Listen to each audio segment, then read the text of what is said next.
Hampir 80% dari kita sepakat kalau rumah awal kita adalah di surga.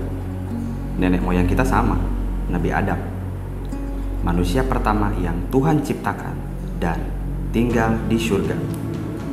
Dan setiap sejarah sudah menjelaskan bagaimana kakek moyang kita diturunkan ke bumi. Namun di sisi lain, sebagian dari peneliti juga menjelaskan bahwa manusia pertama justru bersikap primitif. Apakah Nabi Adam yang mereka maksud? Tentu pandangan mereka memiliki perbedaan. Seperti halnya seorang ilmuwan yang menuturkan kalau manusia berawal dari kerang. Okay, the first question. Do you believe in the theory of evolution? Yes. No. Oh, we're going right to this? We're going right to there. No, I believe in adaptation because there's scientific proof for that. But evolution, that's more of a theory.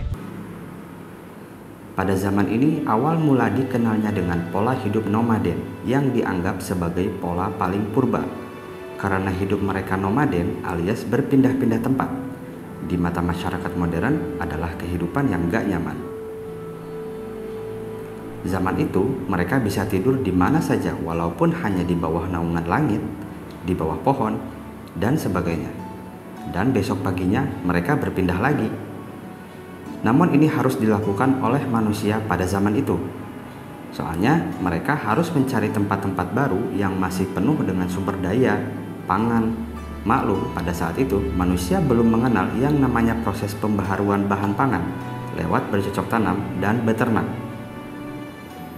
Tapi justru kehidupan nomaden ini penting banget buat perkembangan peradaban manusia selanjutnya. Karena banyak tempat baru sukses dijelajahi saat manusia pindah-pindah tempat. Mereka hidup dan berpindah-pindah secara berkelompok. Satu kelompok besar terpecah jadi kelompok-kelompok kecil.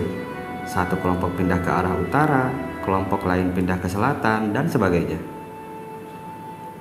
Seperti mengutip di salah satu artikel bahwa sejarah manusia purba diawali dari hipotesis bahwa mereka telah melakukan perjalanan dari Afrika Tengah menuju Afrika Selatan semenjak 60.000 sampai 50.000 tahun sebelum Masehi.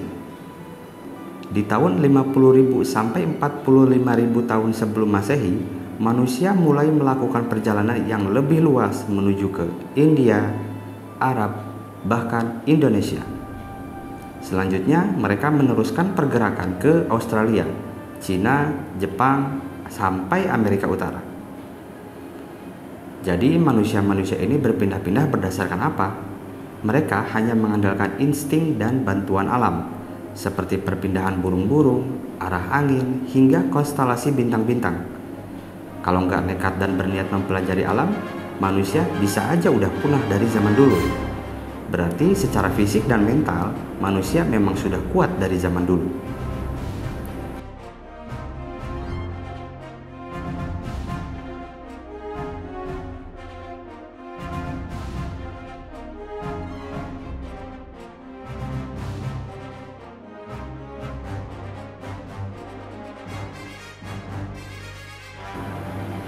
Itulah pertama kali mereka mengenal apa itu pulang ke rumah setelah berburu, dan gua adalah rumah pertama yang Tuhan berikan untuk manusia purba tersebut.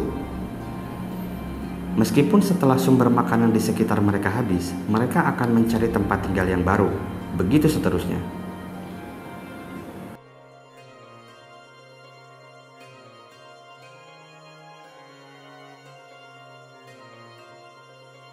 Manusia udah mulai tahu cara memperbarui sumber pangan dengan cara bercocok tanam dan beternak secara sederhana. Makanya mereka nggak perlu lagi berpindah dari satu tempat ke tempat lain. Di fase ini, manusia udah bisa bikin berbagai peralatan sederhana seperti tembikar dan yang lainnya.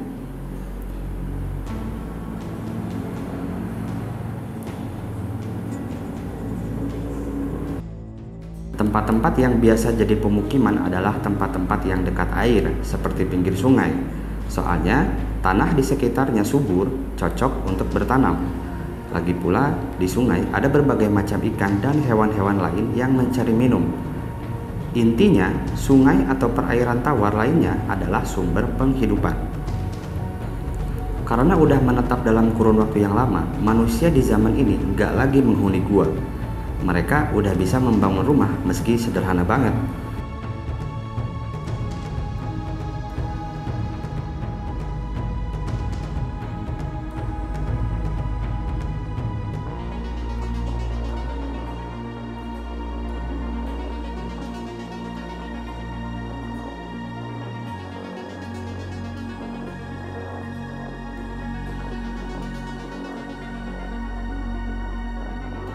Manusia juga udah makin paham cara bikin alat dan udah kenal sama yang namanya api. Makanya konstruksi rumah mereka pun makin canggih, yaitu dari bata lumpur. Kelompok manusia ini udah nggak lagi tinggal bareng-bareng, melainkan satu rumah buat 2 keluarga atau lebih dalam satu wilayah, dikelilingi oleh jalan. Inilah cikal bakal sebuah kota. Satu rumah sendiri cuma terdiri dari satu ruangan. Namun lama-lama bentuk rumah pun berkembang dengan adanya ruang keluarga, ruang tidur, dan lain-lain.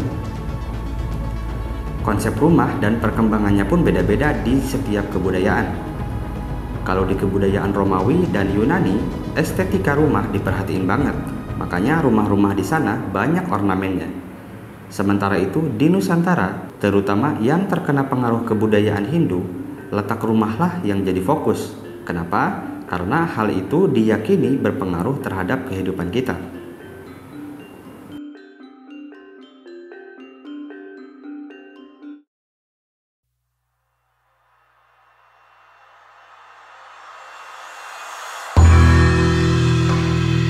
Pada masa dinasti awal, yaitu di mana gelar Firaun digunakan untuk para penguasa Mesir kuno yang memerintah setelah penyatuan Mesir Hulu dan Hilir oleh Narmer selama periode dinasti awal sekitar 3100 sebelum Masehi. Namun gelar khusus Firaun tidak digunakan untuk menyapa raja-raja Mesir oleh orang-orang sezaman mereka sampai pemerintahan Merneptah pada dinasti ke-19 1200 sebelum Masehi. Pada zaman ini mereka bahkan membangun sebuah bangunan yang masih kokoh berdiri sampai sekarang yang kita kenal sebagai piramid. Di antara beberapa kisahnya, kita banyak mendengar piramid dibangun pada zaman perbudakan.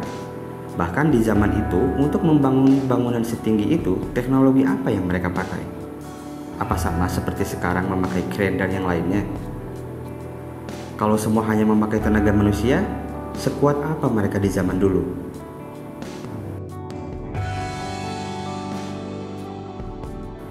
Kalau kita pengen tahu bangunan zaman dulu dari segi bangunan yang memiliki eksterior seni yang kuat, bisa kita lihat pada salah satu bangunan bersejarah yang banyak keberadaannya di Indonesia, yaitu candi. Bagaimana bangunan candi itu dibangun pada zaman dahulu dan ukiran-ukiran relief serta patung yang mereka buat pada zaman tersebut memiliki seni yang tinggi dan kekuatan bahan bangunan yang begitu awet jika dilihat dari kapan bangunan tersebut ditemukan. Selain itu, di belahan bumi yang lain, bahkan ada mitologi atau sejarah yang terkenal sampai sekarang yang kita kenal sebagai kota Atlantis, yang masih jadi perdebatan sampai sekarang. Mengenai Atlantis yang keberadaannya benar apa tidak, di mana letaknya sekarang, dan semaju apa mereka, kenapa mereka menghilang, bangunan seperti apa yang membuat mereka dikatakan sebagai zaman yang justru lebih maju dari sekarang. Mengutip buku Peradaban Atlantis Nusantara oleh Samanto tahun 2011, dinamika kehidupan manusia zaman kuno mendapati rintangan berupa zaman es yang terjadi sekitar 45.000 sampai 40.000 tahun sebelum Masehi. Manusia purba melanjutkan perjalanan hingga ke Kazakhstan dan Mongolia sekitar 35.000 sampai 30.000 sebelum Masehi. Pada tahun 10.000 sebelum Masehi, manusia terus melakukan perkembangbiakan dan bergerak dari satu daerah ke daerah lain hingga menduduki seluruh bumi. Meskipun menurut paparan seorang filsuf, Plato, Atlantis terletak di Samudra Atlantik, di luar pilar Hercules, yaitu Selat Gibraltar di mulut Mediterania. Namun Atlantis tidak pernah ditemukan di Atlantik atau di tempat lain. Tanda paling jelas bahwa Atlantis adalah mitos adalah bahwa tidak ada jejak yang pernah ditemukan. Tapi beberapa peneliti banyak yang menyimpulkan bahwa lokasi Atlantis atau kota yang hilang tersebut berada di Indonesia. Bahkan ada yang menganggap Indonesia adalah Atlantis itu sendiri. Apakah Atlantis hanya kota imajinasi Plato?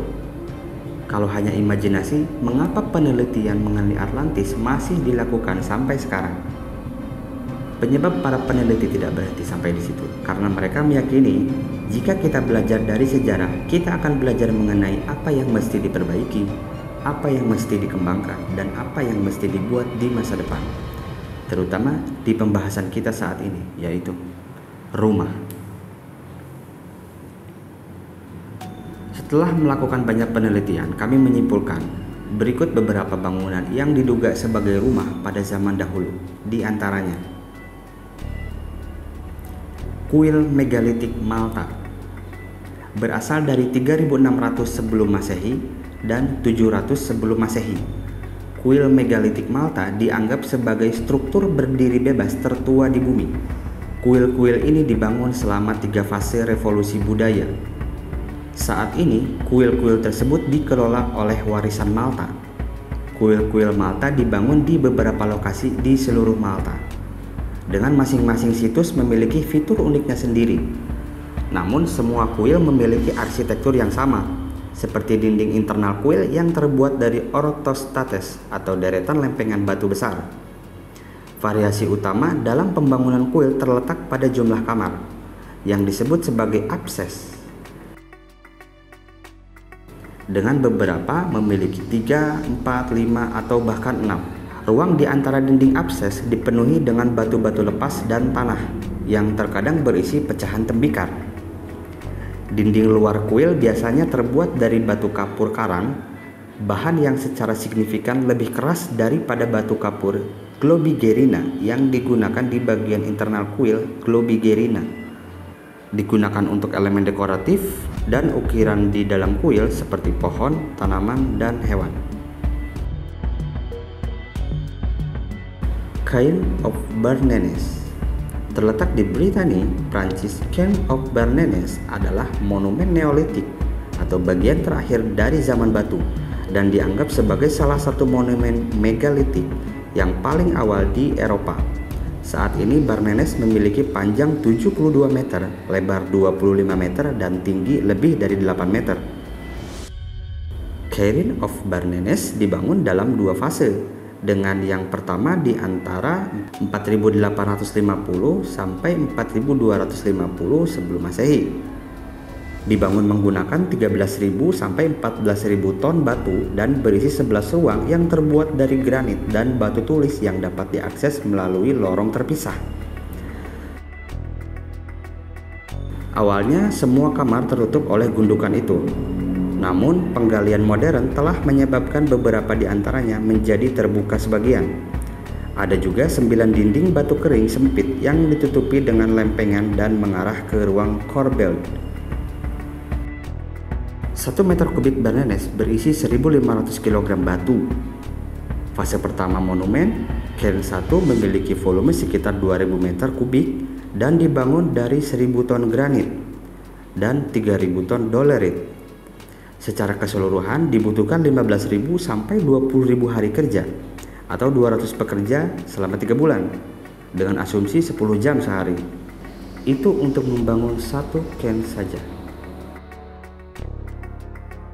Nap of Howard terletak di Skotlandia. Nap of Howard adalah tanah pertanian Neolitik dan dianggap sebagai rumah batu tertua yang diawetkan di Eropa. Itu ditempati antara 3.700 sampai 2.800 sebelum Masehi dan terdiri dari 2 bangunan persegi yang berdekatan menghadap ke laut. Salah satu bangunan berfungsi sebagai tempat tinggal bagi keluarga dan yang kedua digunakan sebagai ruang penyimpanan. Lubang-lubang di lempengan menunjukkan atap akan terbentuk dari rumput yang diangkat di atas dinding. Tempat tidur dan rak batu telah diawetkan dengan utuh.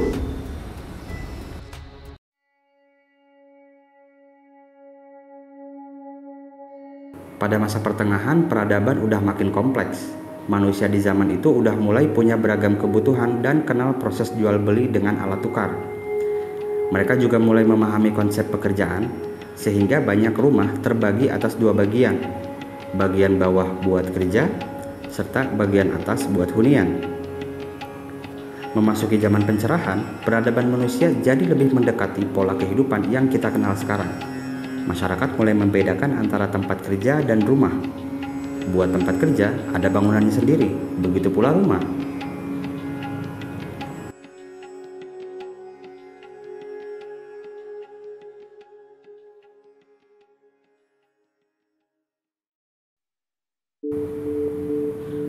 Periode ini termasuk masa yang penting banget karena cukup mengubah kehidupan manusia. Manusia lebih mengenal teknologi yang lebih rumit dengan kehadiran mesin-mesin. Banyak orang beralih dari masyarakat pertanian jadi masyarakat industri yang kerjanya di pabrik. Nggak cuma rumah, banyak hal yang berkembang dalam kehidupan manusia. Contohnya adalah transportasi dan pola komunikasi. Berkat penemuan baja, elevator sederhana, dan alat-alat lain, rumah-rumah di masa ini pun makin kokoh dan mudah dibangun. Banyak penemu yang lahir di zaman ini, misalnya James Watt dan mesin uapnya. Tanpa adanya mereka, zaman ini kita mungkin gak bisa duduk sambil nonton video di smartphone. Meski begitu, zaman ini bukannya sepi masalah. Justru era inilah yang memunculkan masalah sosial yang rumit. Kesenjangan sosial mulai terjadi. Orang-orang bermodal, punya pabrik, dan punya rumah bagus di tengah kota. Sementara itu, buruh-buruh tergeser hingga pinggiran kota. Tinggal di hunian-hunian kecil yang lama-lama menjadi kumuh. Disinilah mulai ada konsep urban dan suburban. Semakin dekat dengan wilayah perkotaan dan pabrik-pabrik, rumah menjadi semakin mewah dan bernilai. Sedangkan semakin jauh, pastinya rumah akan semakin murah dan kumuh.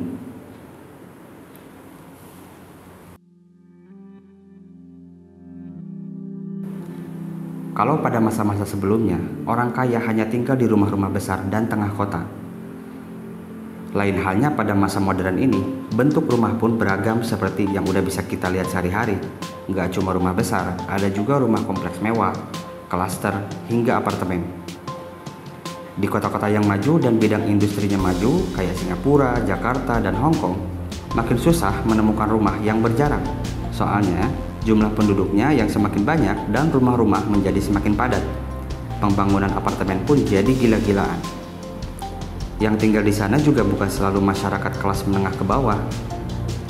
Di Singapura dan Hong Kong, cuma orang yang benar-benar kaya banget yang tinggal di rumah pribadi dan bukan hunian vertikal seperti apartemen. Di era modern ini, nggak bisa dipungkiri bahwa manusia semakin banyak dan tempat tinggal pun semakin padat alias berdempet. Seharusnya, dalam kondisi ini, manusia lebih solid ketimbang manusia purba. Mekanismenya, fungsinya. Oke, jadi ini tuh smart lock yang bisa pakai fingerprint, bisa pakai ini fingerprint yang pertama, terus bisa pakai kode dan juga bisa pakai kunci manual, sama bisa pakai RFID, yaitu kayak kartu, misalnya e-money, KTP, pokoknya semua yang ada RFID-nya. Nah, kalau mati listrik gimana? Sebenarnya, kecanggihan dari perkembangan sebuah hunian nggak terlepas dari kerjasama antar manusia dalam membangun peradaban. Jadi, meski kebutuhan kita udah lebih gampang dipenuhin dibanding zaman dulu, tetap aja manusia adalah makhluk sosial yang membutuhkan orang lain.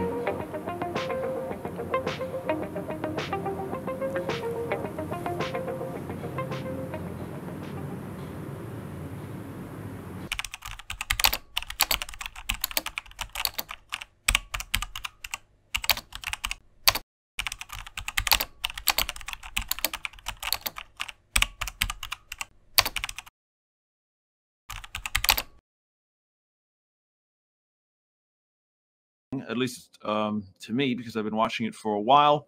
We wrote about it in the book Flee to the Mountains, and it's about Neom. The update is Neom Rising. The law, but I can tell you that if you think about what has to be in order for Neom to be a top attractive place around the world, and if that's a top Saudi Arabia's planned mega city at a cost of some $500 billion is a key part of the kingdom's Vision 2030 plan. It's also seen as a big opportunity for South Korea because Saudi Arabia is investing billions of dollars in building projects there. Di salah satu negara terkaya yang kita kenal, yaitu Uni Emirat Arab, mereka menggebrak dunia konstruksi dan arsitektur pada umumnya dengan membangun NEOM. Kenapa di bagian zaman modern saya tertarik membahas negara-negara Timur Tengah seperti Uni Emirat Arab? Ya, karena bangunan-bangunan megah dan yang tadinya tidak mungkin bisa dibuat secara logika, akhirnya bisa diwujudkan di negara ini. Dan kini mereka bukan hanya akan membangun sebuah gedung, tapi mereka akan membangun sebuah smart city atau kota pintar yang akan menjadi sejarah peradaban baru.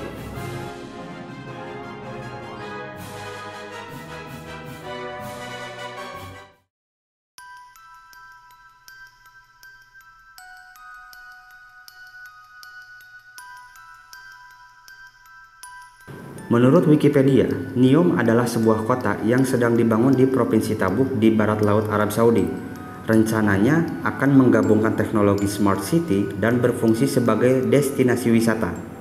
Situs ini berada di utara Laut Merah, timur Mesir melintasi Teluk Aqaba, dan selatan Yordania. Direncanakan untuk mencakup area total 26.500 km persegi, membentang 170 km di sepanjang pantai Laut Merah. NEOM dicanangkan menjadi kota futuristik yang ramah lingkungan dan berkelanjutan. Mega proyek ambisius yang diinisiasi oleh Pangeran Muhammad bin Salman memakan biaya hingga 500 miliar US dollar. Bahkan, kota ini digadang-gadang akan menjadi tuan rumah untuk Asian Winter Games tahun 2029. NEOM digambarkan sebagai kota yang utopis, kota yang high-tech, eco-friendly, dan dibangun dengan prinsip yang humanis. Inilah gambaran besar NEOM yang dijual kepada warga dunia. A blueprint for tomorrow in which humanity progress without compromise to the health of the planet. Dengan wilayah seluas 26.500 km persegi, NEOM akan diisi dengan bandara bertaraf internasional, kereta cepat, dan kota linier yang futuristik. NEOM dibagi menjadi 3 wilayah, yaitu Trojena, Oxagon, dan The Line. Trojena akan menjadi destinasi wisata premium yang dilengkapi dengan hotel dan apartemen mewah. Sementara itu, Oxagon yang berlokasi di pesisir dimaksudkan untuk menjadi pusat industri dan bisnis. Sedangkan The Line akan menjadi pusat hunian yang mengusung konsep vertical living. The Line yang membentang sepanjang 170 km akan dibangun secara linear dan meninggi ke atas, sehingga menjadi kota tanpa jalan raya, tanpa mobil, dan tanpa emisi karbon. NEOM disebutkan sebagai proyek revolusioner yang menerobos batasan-batasan arsitektur dan tata kota. Proyek ini sendiri melibatkan berbagai ahli dalam bidang energi, lingkungan, perencanaan kota, dan pelestarian alam. NEOM berambisi untuk menjadi kota masa depan yang berkelanjutan dengan penggunaan energi bersih 100%. Dengan mengadopsi prinsip-prinsip berkelanjutan, NEOM akan menjadi kota yang ramah pada bumi dan ramah pada manusia. NEOM terdengar seperti utopia, siapapun ingin tinggal di dalamnya. Tapi, kita tahu bahwa tidak ada utopis yang ada di dunia ini. NEOM yang digadang-gadang menjadi kota berkelanjutan, nyatanya justru dibangun di atas penggusuran dan penderitaan. Pembangunan NEOM diwarnai dengan sejumlah kontroversi. Masyarakat mancanegara dibuat percaya bahwa NEOM dibangun di atas lahan yang tak berpenghuni. Padahal, lokasi proyek tersebut merupakan tempat tinggal suku Howeitat, masyarakat adat yang telah mendiami wilayah tersebut sejak sebelum Arab Saudi berdiri. Setidaknya 20.000 anggota suku Howeitat terancam diusir dari tempat tinggalnya akibat pembangunan NEOM. Tidak berhenti di situ, pemerintah dan aparat Arab Saudi juga menghukum masyarakat adat yang berani menentang pembangunan NEOM. Menurut organisasi pembela HAM, 3 orang suku Huwaitat dijatuhi hukuman mati oleh pengadilan Arab Saudi karena menolak diusir dari tempat tinggal mereka. Sedangkan sebelumnya di bulan September, sejumlah anggota suku Huwaitat juga dijatuhi hukuman 50 tahun penjara karena menolak pembangunan NEOM. Pembangunan proyek yang mengorbankan rakyat kecil adalah cerita lama yang terus berulang kembali. Dan tentu saja tidak hanya terjadi di Arab Saudi. Tak terhitung berapa warga yang sudah digusur agar tanahnya bisa dibangun pusat perbelanjaan, stadion olahraga, hingga jalan tol atas nama pembangunan dan ekonomi. Masyarakat marginal pun dipaksa pergi dari tempat tinggalnya dan menghadapi masa depan yang tak menentu. Apakah pembangunan NEOM ini menjadi bukti dari majunya peradaban konstruksi di dunia? Apakah dengan pengorbanan yang telah dilakukan sebanding dengan hukuman dan penderitaan warga sekitar hanya untuk bukti eksistensi bahwa teknologi kita telah maju dan mulai memasuki peradaban masa depan yang tidak hanya ada di dalam film? Di negara sekaya Uni Emirat Arab ini pun, padahal masih banyak rakyatnya yang belum sejahtera dan bangunan-bangunannya yang masih terbengkalai dan perlu perhatian dari pemerintah setempat. Dan tidakkah sebaiknya uang tersebut lebih dialokasikan untuk memperbaiki semua yang telah ada, baru merencanakan yang lain, khususnya di bidang infrastruktur, serta memberikan kehidupan yang layak, terutama pada orang-orang yang sudah ada di sana dibanding mendahulukan kenyamanan bagi turis yang akan datang. Kalian tahu, keseimbangan diperlukan dalam berbagai hal. Kita tidak harus mengorbankan yang lemah demi melayani yang kuat hanya demi memuaskan nafsu pribadi. Dan mungkin ada beberapa hal yang terlewat dari pembangunan ini adalah memanusiakan manusia yang terlebih dahulu ada dan tinggal di situ. Memang ada beberapa kebijakan baru yang bernilai positif yang telah dilakukan oleh Mohammed bin Salman, seperti di tahun 2018 kalau wanita sudah mulai diizinkan untuk mengemudi. Dan di tahun 2019 mereka boleh mempunyai paspor sendiri, dan itu berarti mereka boleh bepergian meskipun tanpa pendamping laki-laki. Dan juga kesetaraan gaji untuk perempuan. Karena sebelumnya di sana wanita tidak memiliki pembayaran gaji lebih besar dibanding gaji laki-laki. Bahkan hampir setengahnya meskipun di bidang pekerjaan yang sama, dan semua kebijakan tersebut direspon positif oleh berbagai pihak. Tapi kenyataannya, di balik setiap kebijakannya, tidak boleh dari setiap warganya mengkritik setiap keputusan yang diambil dari setiap kebijakan yang dia buat. Entah itu positif, apalagi negatif. Sadli, Ataullah, dan Ibrahim adalah 3 orang yang divonis mati pada tanggal 2 Oktober oleh pemerintah Arab Saudi. Mereka ditangkap tahun 2020 karena berunjuk rasa menolak penggusuran paksa yang terjadi di tanah adat mereka.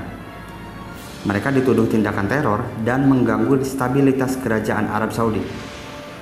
Namun vonis ini tidak diumumkan kepada publik, sampai akhirnya informasi ini bocor dan mencoreng nama baik Uni Emirat Arab, khususnya Pangeran Mohammed bin Salman yang duduk di atas singgasananya dengan kekuatannya yang absolut.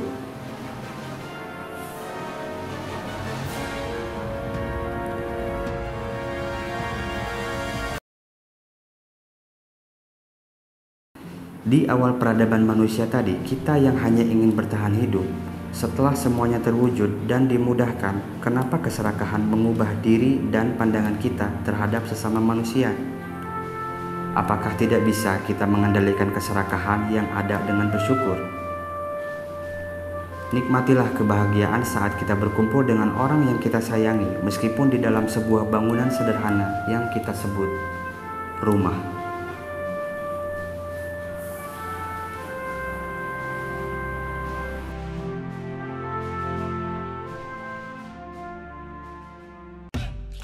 Selain NEOM, banyak juga konstruksi saat membangun sebuah gedung yang tidak selalu berjalan mulus. Ada saja aspek yang harus dipenuhi. Bahkan di tahun 2021, ada beberapa bangunan yang penuh dengan kontroversi juga sama seperti NEOM. Misalnya The Tulip di London, Inggris. Bangunan ini banyak mendapat penolakan dari berbagai pihak. Bangunan yang menyerupai bunga tulip tersebut dianggap tak ramah publik dan dapat mengganggu sistem radar dari Bandara London City. Tak hanya itu, masih banyak bangunan lain yang menuai kontroversi. Sky Pool adalah sebuah kolam renang transparan dibangun di kawasan Embassy Garden, Battersea.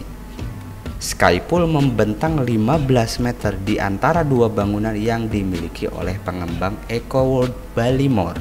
Kolam yang dirancang oleh studio arsitek HAL tersebut mendapat kritik setelah warga dari perumahan biasa tidak izinkan untuk menggunakan kolam tersebut.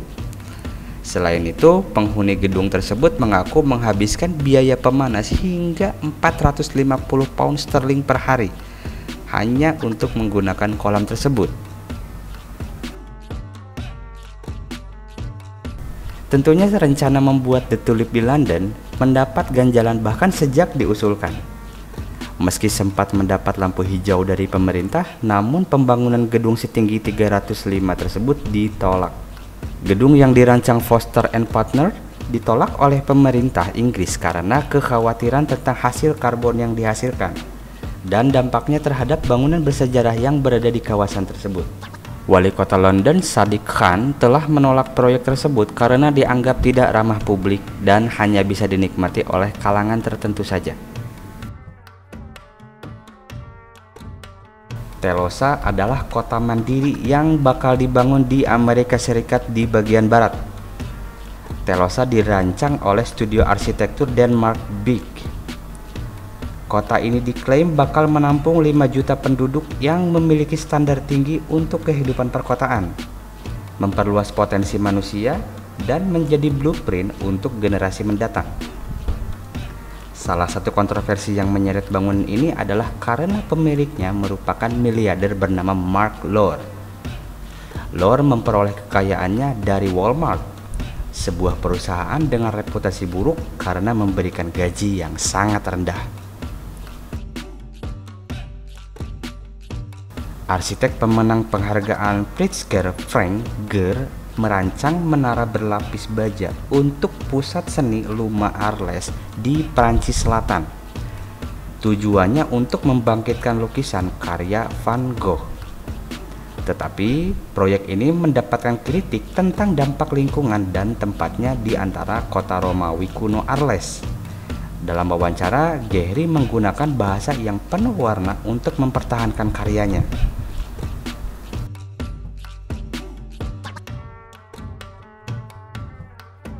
Arsitek Thomas Heatherwick membangun sebuah taman tinggi yang disanggah oleh 132 tiang beton di Sungai Hudson. Taman ini dibuka untuk warga New York pada bulan Mei. Meskipun strukturnya dipuji oleh kritikus arsitektur The New York Times, Michael Kimmelman, tetapi hampir tidak pernah selesai.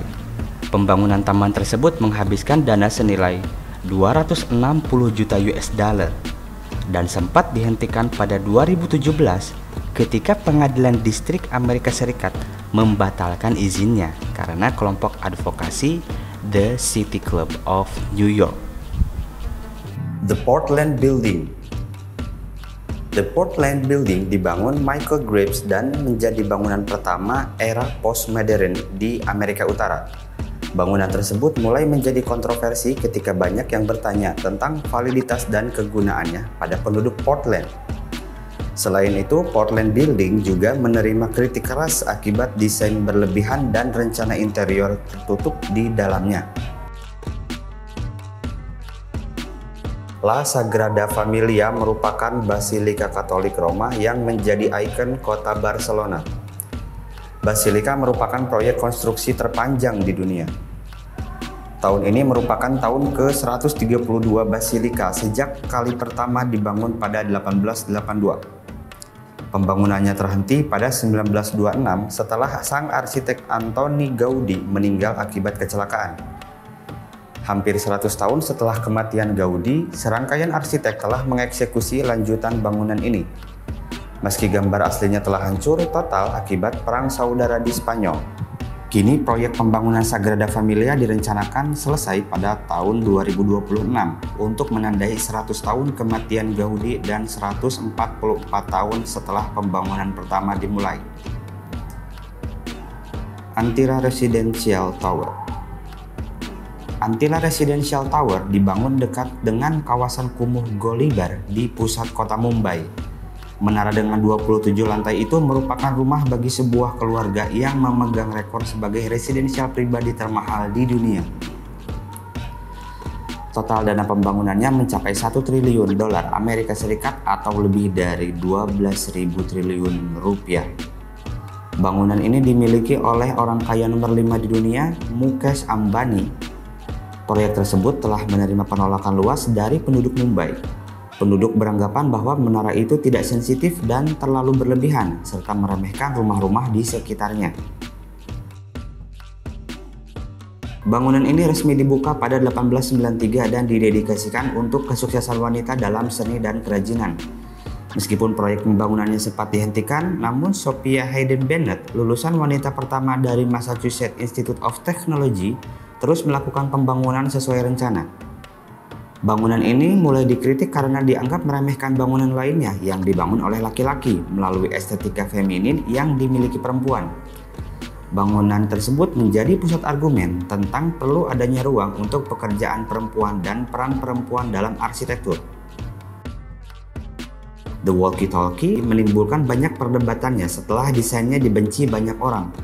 Struktur lengkung besarnya seperti balon kelebihan udara yang mau meledak. Gedung ini berada di utara sungai Thames dan di luar klaster utama menara London. The Walkie-Talkie telah menyebabkan beberapa insiden tahun lalu dengan menghancurkan banyak benda di permukaan tanah akibat refleksi sinar matahari dari bangunan tersebut. Menara terkenal ini berdiri bukan tanpa kontroversi. Eiffel mendapat kritik pedas dari berbagai kalangan di Paris yang berpendapat bahwa menara hanya akan menghancurkan keeleganan rencana kota Haussmann pada abad 19. Atas dasar itu, meluaslah kampanye anti menara dan mengatakan menara Eiffel sebagai cerobong asap hitam raksasa dan lampu jalan tragis. Kalimat sindiran itu menampilkan kepala insinyur sipil Paris, Gustave Eiffel, di atas menara sebagai perwujudan dari apa yang diyakini menjadi kesalahan besar kota Paris.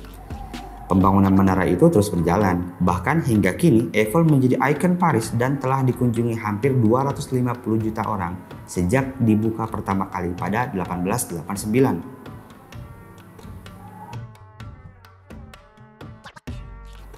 Ada cerita tentang kemarahan, pemecatan, penolakan, skandal, kelebihan dana di balik pembuatan Opera House Sydney ini. Pada 1957, John Hudson dari Denmark terpilih untuk merancang bangunan itu. Desain Hudson sejatinya ditolak oleh komite pemilihan kompetisi, namun terselamatkan oleh juri dan arsitek Finlandia Eero Saarinen. Proyek pembangunan Opera House Sydney hanya diberikan dana sebesar 18 juta dolar Australia atau sekitar 186 miliar rupiah lebih dan akan selesai dalam 18 bulan. Ternyata pembangunan gedung opera itu berjalan lambat dan melelahkan. Pada 1966, hampir 10 tahun dari pembangunan awal, pemerintahan baru New South Wales memberikan Hudson dari proyek dan mengakhiri gajinya, serta membekukan semua biaya dalam proyek. Posisi Hudson digantikan oleh arsitek Australia Peter Hall yang memenangkan desain orisinal untuk Opera House Sydney. Peter menghabiskan dana sebesar 102 juta dolar Australia atau setara 1 triliun lebih. Peter total menghabiskan waktu 6 tahun karena proyek Opera House Sydney selesai dalam 16 tahun. Hudson pun tak pernah menyelesaikan bangunan ini, tapi ia mendapatkan permintaan maaf formal dari Opera House pada 1999.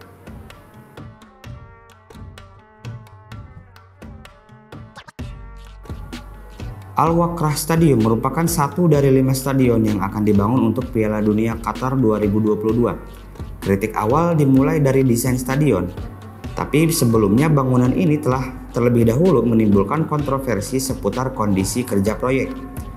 Banyak pekerja imigran terlibat dalam proyek ini. Lebih dari 1.000 pekerja dilaporkan tewas selama membangun fasilitas Piala Dunia ini.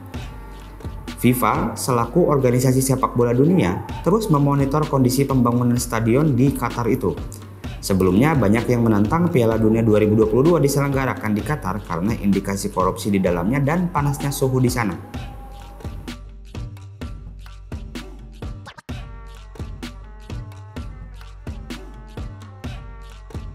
Fruit Ego Housing Development. Bangunan ini digambarkan sebagai neraka bumi oleh salah satu penghuninya. Fruit Ego ialah kegagalan paling terkenal dalam sejarah perumahan rakyat. Fruit Ego merupakan proyek perumahan terbesar di Amerika Serikat selama 1954 sampai 1972. Meski terbesar, perumahan itu tidak pernah sepenuhnya ditempati karena isu rasisme yang merajalela di Amerika Serikat kala itu. Para kritikus kontemporer menuduh Fruit Ego menjadi sebuah penjara dan menyebabkan masalah kesehatan mental bagi penduduk berpenghasilan rendah. Atas dasar itu, kurang dari 2 dekade setelah selesai dibangun, rencana pembangunannya dianggap tak layak huni dan secepatnya harus dikosongkan serta dihancurkan oleh pemerintah kota Santa Louis.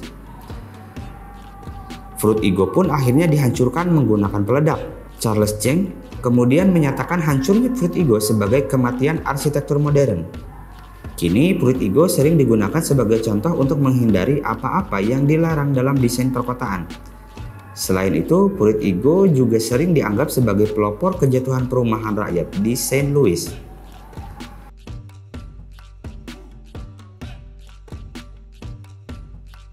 Selain bangunan-bangunan di luar negeri tadi, di Indonesia pun banyak konstruksi dan infrastruktur yang banyak menuai kontroversi. Di antaranya, Light Rail Transit atau LRT di Palembang. LRT Palembang di Sumatera Selatan dibangun sebagai pendukung perhelatan Asian Games 2018. Lintas pelayanan LRT dimulai dari stasiun Bandara Internasional Sultan Mahmud Badarudin II hingga Jakabaring Sport City. Proyek ini memakan biaya hingga 12,5 triliun rupiah yang diambil dari anggaran pendapatan belanja negara.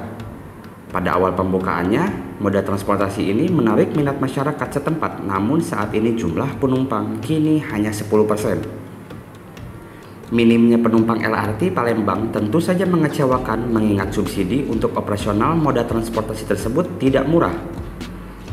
Pada tahun 2018, Kementerian Perhubungan mengalokasikan anggaran sebesar 300 miliar rupiah untuk subsidi operasional LRT Palembang. Subsidi dilanjutkan pada tahun 2019, yakni sebesar 123 miliar rupiah pada 2019 dan 180 miliar pada 2020. Subsidi digunakan untuk mengkompensasi tiket. Tarif LRT Palembang untuk jarak dekat ditetapkan hanya Rp5.000, sedangkan untuk jarak jauh Rp10.000. LRT Kelapa Gading Velodrome di Jakarta. PT Jakarta Property Indo atau Jakpro pada tahun 2016 diberi penugasan untuk membangun LRT Kelapa Gading Velodrome. Dibutuhkan anggaran sebesar 6,8 triliun rupiah untuk mengembangkan moda transportasi LRT dengan rute sepanjang 5,8 km. Proyek yang dibangun sebagai pendukung perhelatan Asian Games 2018 tersebut kini sepi penumpang. Rute tersebut hanya melayani ratusan penumpang dari 14.000 target per hari. Kelanjutan LRT bahkan kini masih menggantung karena menunggu izin dari Kementerian Perhubungan. Semula, proyek yang termasuk PSN 2018 tersebut akan dibangun hingga Dukuh Atas. Namun pemerintah DKI mengubah rute menjadi Velodrome Klender Cawang. Rute diubah karena membenturkan dengan proyek Mass Rapid Transit atau MRT. Pemilik proyek Jakpro dihadapkan pada pilihan sulit. Jika dilanjutkan ke stasiun Manggarai, maka akan membahayakan keselamatan mengingat ketinggian maksimal yang bisa dibangun adalah 20 meter. Risiko tersebut bisa diambil dengan menjauhkan stasiun terakhir sekitar 500 meter dari stasiun Manggarai, tetapi moda transportasi menjadi tidak terintegrasi. Kereta cepat Jakarta-Bandung. Kereta cepat Jakarta-Bandung atau KCJB merupakan proyek kerjasama antara Indonesia dan Cina. Proyek ini terus mendapatkan persoalan dari awal pembangunan. Proyek kereta cepat ini diperkirakan mengalami pembengkakan biaya sekitar 1,9 miliar US dollar atau sekitar 27 triliun. Pada awalnya, proyek tersebut diperkirakan akan menghabiskan dana sebesar 6,07 miliar atau 86,8 triliun rupiah. Namun setelah proyek berjalan, biaya proyek tersebut diperkirakan mencapai 8 miliar atau sekitar 114,4 triliun. Selain persoalan biaya, proyek KCJB juga diliputi permasalahan lainnya. Pada 4 Februari 2018, sebuah kren dan bantalan rel di jalur Manggarai Jatinegara terjatuh dan menewaskan 4 orang pekerja. Pada 22 Oktober 2019, proyek ini menyebabkan pipa bahan bakar minyak PT Pertamina terbakar hingga menewaskan 1 orang.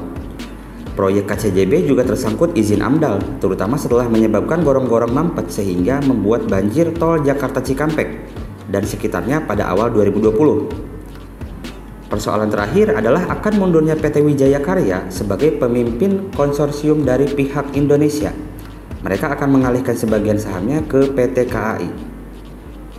Namun, General Manager Corporate Secretary PT KCIC, Mirza Soraya, membantah proyek kereta cepat Jakarta-Bandung bermasalah sejak awal, termasuk dalam hal perizinan AMDAL hingga mundurnya PT Wijaya Karya sebagai pimpinan konsorsium dari pihak Indonesia.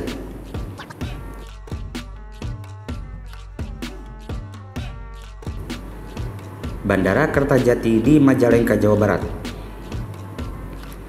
Bandara Kertajati dibangun pada 2014 dan diresmikan Presiden pada 24 Mei 2018. Pembangunan bandara terbesar kedua di Indonesia tersebut menelan biaya 4,9 triliun. Namun setelah diresmikan, bandara yang memiliki landasan pacu sepanjang 2.500 meter tidak hanya sepi penumpang, bahkan mirip museum karena sangat sepi. Sejak April 2020, bandara tersebut bahkan tidak melayani penumpang lagi.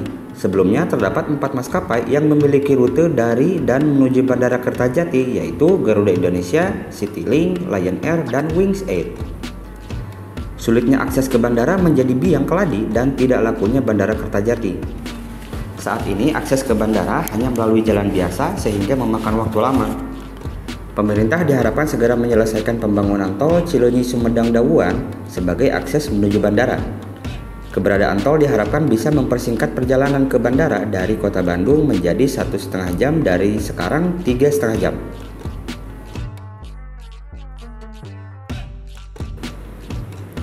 Pembangunan di ibu kota pun tidak lepas dari berbagai kontroversi, diantaranya wacana bangun tugu sepeda seharga 800 juta. Pemprov DKI Jakarta merancang pembangunan tugu sepeda dengan bentuk ban sepeda yang menelan biaya senilai 800 juta. Pembangunan itu pun tak bebas dari kritik, salah satunya datang dari anggota Komisi B DPRD DKI Jakarta, Gilbert Simajuntak, yang mengatakan bahwa Pemprov tak paham skala prioritas pengeluaran dan kebijakan. Sementara Wakil Gubernur DKI Jakarta Riza Patria mengatakan, pembangunan tugu sepeda senilai 800 juta di kawasan Jalan Sudirman itu adalah bagian dari pembuatan jalur sepeda permanen. Pembangunan itu memperlihatkan keberpihakan ibu kota terhadap bersepeda. Riza menyebut bahwa biaya tersebut bukan dari pemerintah, melainkan dari pihak swasta. Instalasi bambu getah-getih. Gubernur DKI Jakarta Anies Baswedan juga dengan bangga memamerkan sebuah seni rupa instalasi berbahan bambu dengan tinggi 5,5 meter di kawasan Bundaran Hotel Indonesia, Jalan MH Tamrin, Jakarta Pusat. Biaya pembangunannya mencapai 550 juta. Karya seni bernama getah-getih itu adalah hasil kreativitas Joko Avianto yang dipakai hanya untuk Asian Games dan 17 Agustus saja. Namun belum genap 1 tahun, karya seni tersebut langsung digantikan dengan batu gabion dan tanaman. Revitalisasi Monas. Kisruh soal revitalisasi Monumen Nasional juga pernah menjadi pembicaraan hangat di tengah masyarakat. Mulai dari perizinan sampai penerbangan 191 pohon di jantung ibu kota negara itu, revitalisasi yang dicanangkan Anies Baswedan dianggap bermasalah. Ombudsman Jakarta Raya menyatakan Pemprov melakukan maladministrasi dalam kasus tersebut. Pemprov dinilai abai dengan izin ke Kementerian Sekretariat Negara selaku Ketua Komisi Pengarah Kawasan Medan Merdeka. Padahal aturan ini diatur dalam Keputusan Presiden Nomor 25 Tahun 1995 tentang pembangunan kawasan Medan Merdeka di wilayah daerah khusus Ibu Kota Jakarta. Sumur resapan. Pemerintah Provinsi DKI Jakarta membangun sumur resapan yang berada di ribuan titik di wilayah ibu kota. Pembangunan tersebut langsung menuai kritikan dari publik. Salah satunya pegiat media sosial Ferdinand Hutahean yang mengatakan, sumur resapan di atas trotoar merupakan proyek gila Pemprov DKI Jakarta. Sementara itu, anggota Komisi D DPRD DKI Jakarta, Justin Adrian, juga menilai bahwa proyek pembangunan sumur resapan merupakan proyek yang sia-sia. Ia juga mengatakan bahwa ini merupakan solusi murahan yang terkesan melecehkan masyarakat, sedangkan anggaran yang dicanangkan oleh Pemprov DKI Jakarta pun mencapai 400 miliar rupiah. Pohon plastik di Asian Games. Pada tahun 2018, Pemprov DKI Jakarta juga menuai kritikan dari publik usai membuat pohon imitasi atau pohon plastik yang dipasang di Jalan MH Tamrin dan Jalan Medan Merdeka. Menjelang Lebaran dan Asian Games, warganet pun langsung meradang dengan pembangunan tersebut. Selang 3 hari, pohon imitasi tersebut langsung dicabut Sudin PE. Wagub DKI Jakarta saat itu Sandiaga Uno mengatakan, pohon imitasi itu sengaja dipasang semula dengan tujuan baik untuk memperindah tata kota DKI Jakarta. Supaya semakin cantik, pohon imitasi itu diberikan lampu berwarna-warni. Untuk mengurangi risiko kerugian atau agar lebih aman dan nyaman mengenai sebuah pembangunan suatu bangunan atau fasilitas, ada baiknya Anda untuk berkonsultasi dahulu dengan ahlinya. Seperti Nicky Ford. Kami adalah perusahaan general kontraktor, building maintenance, dan IT networking yang berdiri sejak tahun 2008. Dengan badan hukum resmi yang bergerak dalam bidang konstruksi, penyedia jasa, pelayanan teknik, dan pengadaan barang, renovasi dan perawatan gedung, elektrikal, mekanikal, perangkat komputer, dan jaringan. Kami telah menjadi perusahaan yang dipercaya menangani proyek-proyek besar dengan perusahaan lain maupun individu. Anda bisa berkonsultasi dahulu dengan kami dengan datang langsung ke alamat kami, ataupun jika Anda ingin menghubungi kami, semua kontak dan alamat kami sudah kami tuliskan di deskripsi. Kami juga membuka kesempatan buat kalian yang ingin kami review produk dan usaha UMKM-nya. Caranya mudah banget, semua kontak dan alamat kami sudah kami cantumkan pula di deskripsi.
stop, I'll get it if I want it. Gotta make to myself a promise. I won't quit, keep going till I got it. I won't give up till I'm on top. Yo, no, I ain't the type to give up. If I do something, man, I do it till I get what I want. I turn a business out of nothing into something I love. I got a poker face, but honestly, I'm not one to bluff. I flip a switch, never miss, man, I always stay up. Don't let them see you, bitch, always have a plan to stay tough. This life ahead of you ain't easy, it was built to be rough. But that's what makes a personality, is tragedy, bruh. So keep your head on your shoulders. Now we ain't out here moving rocks, we out here moving boulders. Now we ain't getting posterized, we out here making posters. And we ain't got nothing to hide, we move forward like soldiers. You better wake up for the pay stub, or you'll pay up. Don't make love to the game, bruh, fuck the game up. Change up, rearrange stuff to your greatness. Famous for the way up, play the game, bruh. Never stop, I'll get it if I want it.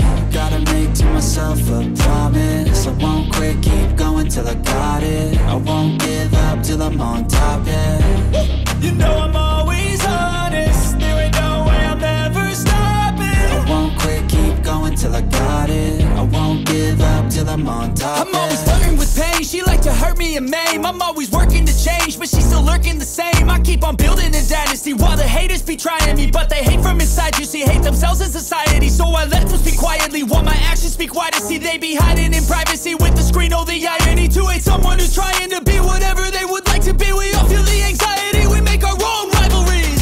Yo, so where is all the positivity? I feel like we all just hate on everything, it's killing me. Thoughts build quick, causing different possibilities. Negative thoughts will cause different disabilities. So do better, work hard under pressure. If you got no time, work smarter than ever. Don't ever let them tell you that you can't never say never. And turn your mind into the truest of go-getters. Never stop, I'll get it if I want it. Gotta make to myself a promise. I won't quit, keep going till I got it. I won't give up till I'm on top, yeah. You know